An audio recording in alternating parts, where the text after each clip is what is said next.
Hi there again, and once again thanks for coming to this new site of mine. I just wanted to quickly talk first off for this sort of first actual video of sort of real tips. One of the as I said, I've had a lot of you have been writing in with what you want to hear from me, and I think that one of the very biggest questions has been, how did I first start actually having success online? What did I do? So I'm going to try and quickly go over that. Obviously I want to keep this down not too long, because otherwise it's more difficult to watch, so I'll try and keep it down and not sort of rabbit on too much. Before I launched my first product, I'd sort of been dabbling around for about a year or so. I'd sort of been learning and watching what other people would do. And just on that point, before I go into the rest, that is a big tip right there.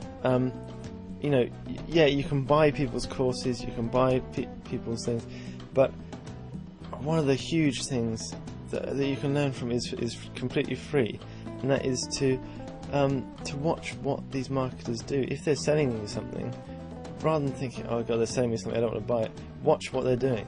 In the past, I've actually more than once I've bought someone's product just to see what their marketing is, to see what they're selling on the back end, how they're following up with me, that sort of thing.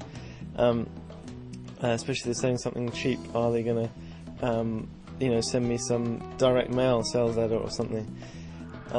That's a big tip right there, to really learn to watch what other people are doing and really take in what they're doing, what they're putting on their sales letters. You've seen what a good sales letters are.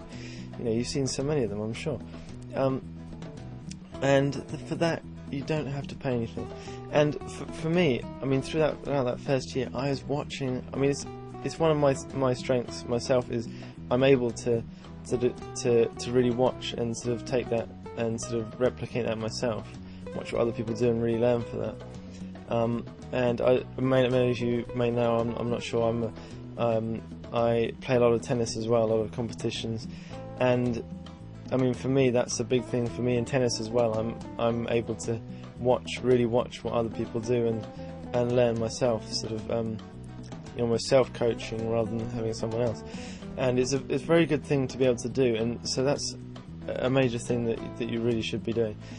And throughout that first year, I was really taking in, I was really watching what other people's doing, picking up things. But to be honest, and I dabbled around here and there. I sold a few had a couple of affiliate checks through some products I sold on forums and things through my signatures, that sort of thing. But to be honest, it sounds silly a bit, but I didn't have the need to actually make money during that period, because I was playing tennis at Tennis Academy. I was just funding that. There wasn't a big need for me to raise money.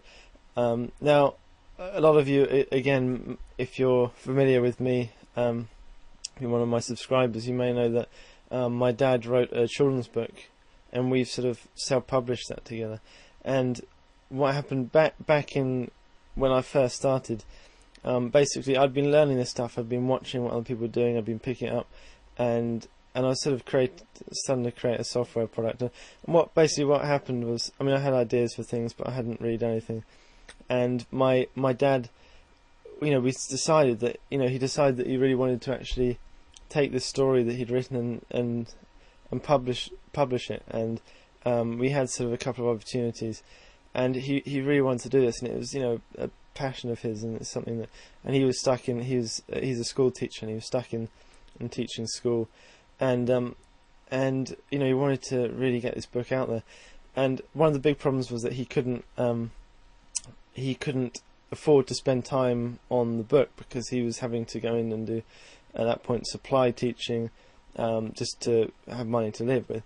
So I thought, okay, right, well, I'm going to try and get you a couple of months off work and pay you what he would be getting, the wages that he would be getting from the supply teaching. So I set out with the goal to raise a certain amount of money, and so I had this target I needed to make this money, and so basically I put into practice everything I'd learned.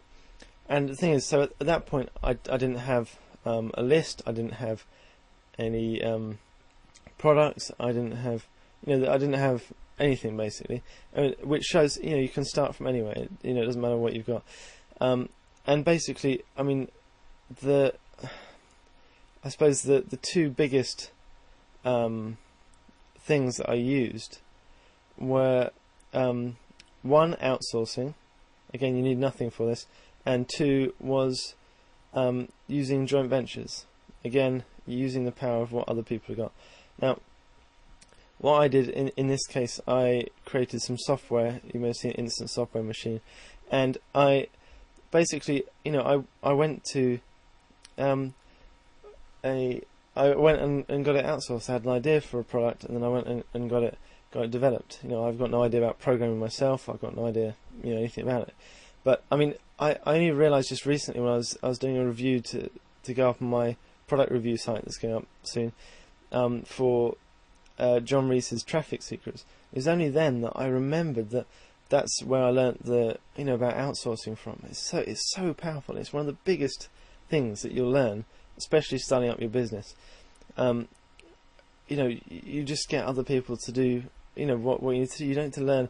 If you try and do like a website yourself, do web design, you can take hours and hours, and you can get someone to do it for like $5, $10, the same thing.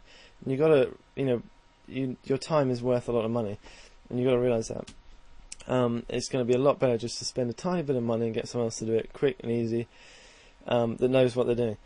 Anyway, what I did was I went to rentacoda.com, which is one of my favourite ones. I've used it so many times to get to outsource projects. And basically, I posted a bid up there. If you're not familiar with it, I'll go into more detail about it later on for those of you that don't know it in other videos. You go on and you post a job up there.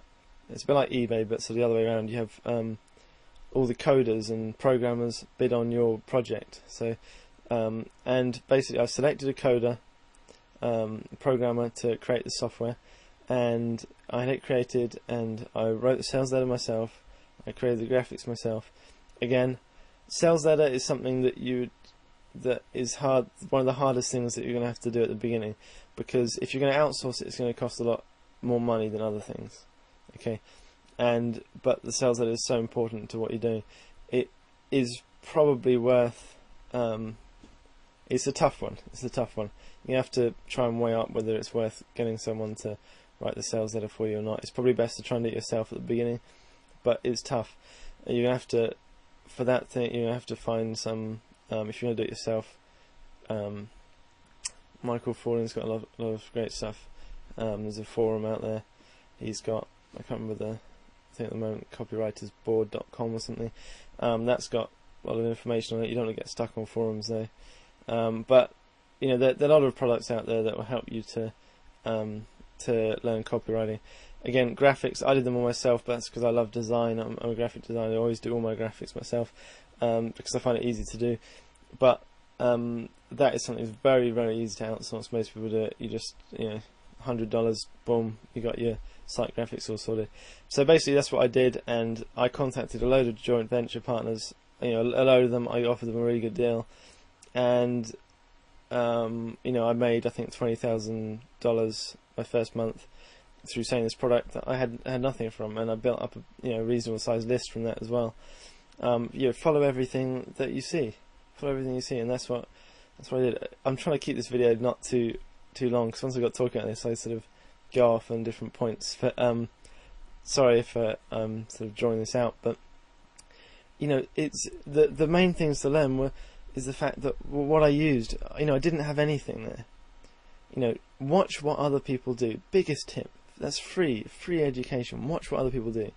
Second thing, outsource. There's so many things you can outsource. You don't have to do almost any work yourself. The hardest thing is to convey just to the programmer what you need to do. And then joint ventures. Now remember, there's a lot of internet marketing sort of circles. Yes, it's going to be harder to get joint venture partners because people, the top guys are having, they're having 20 emails a day. Oh, can you promote this product? Can you promote that product? But if you're starting out, you don't want to be creating a product. in the internet marketing sort of niche. You want to be creating, you want to be finding, something. If you create a, whatever, I'm trying to think of something, a video gaming product or something. Joint venture partners. You've got something, and you're going to a site, and you're saying, I'm going to give you 50%, or maybe even like 75% of this product, on product sales. They're going to lap it up. And then if you go that extra mile, and rather than sending them, rather than just emailing them, phone them up, or send them, actually find their address. You can go to whois.sc or whatever it is. I think domaintools.com it's now called, and send them an actual postal letter and say, right, this is what I can give you. If you do all this in other niches, it's so much easier for you to find joint venture partners that are really wanting. They're looking for things that they can promote. Sometimes they might even have a hobby site they're not even looking to make money out of. And then, that's even better, because, in the past I've had people just say, oh yeah, I'll put the banner on for free, not even wanting anything from it. So, that joint venture partners, it's easy to get once you get out of the internet marketing sort of niche. Obviously, there's some very competitive sort of topics out there that aren't going to be so easy, but outsourcing and joint ventures, and you can get somewhere from absolutely nothing. I think I'm going to try and leave it at that.